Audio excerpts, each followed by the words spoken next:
गांव देवपुर एक घना जंगल और पुरानी हवेली के लिए प्रसिद्ध था। उस हवेली में कोई वर्षों से नहीं रहता था, क्योंकि गांव वालों का मानना था कि वहां भूत प्रेत का वास है। कोई भी उस हवेली के पास रात को जाने की हिम्मत नहीं करता था। एक दिन गांव में नई दुल्हन मीरा और उसका पति राजेश आए। वे गांव के बाहरी हिस्से में बसे हुए थे। मीरा बहुत ही उत्सुक और साहसी थी। उसने हवेली के बारे में बहुत कुछ सुन रखा था और उसका रहस्य जानने की इच्छा थी।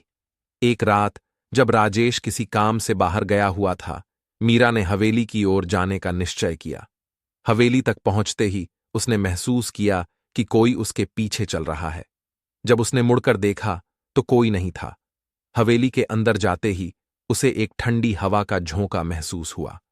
अचानक एक दरवाजा अपने आप खुल गया और मीरा को लगा जैसे कोई उसे अंदर बुला रहा है। हवेली के अंदर घुसते ही मीरा को एक पुराना दर्पण दिखाई दिया। जैसे ही उसने उस दर्पण में देखा, उसे एक औरत की छवि दिखाई दी जो उसकी ही तरह दिख रही थी। वह छवि बोल उठी, मैं राधा हूं।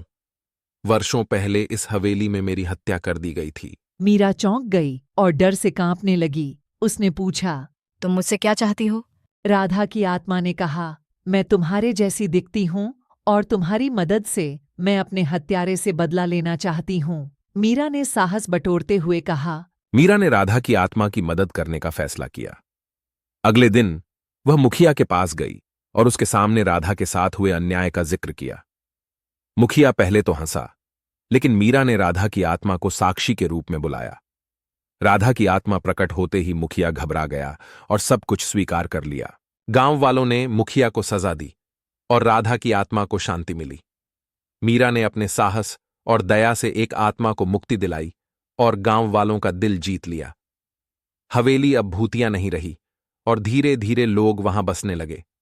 इस प्रकार मीरा ने दो जिस्म, एक आत्मा की कहानी को सच्चाई में बदल दिया और गांव में एक नई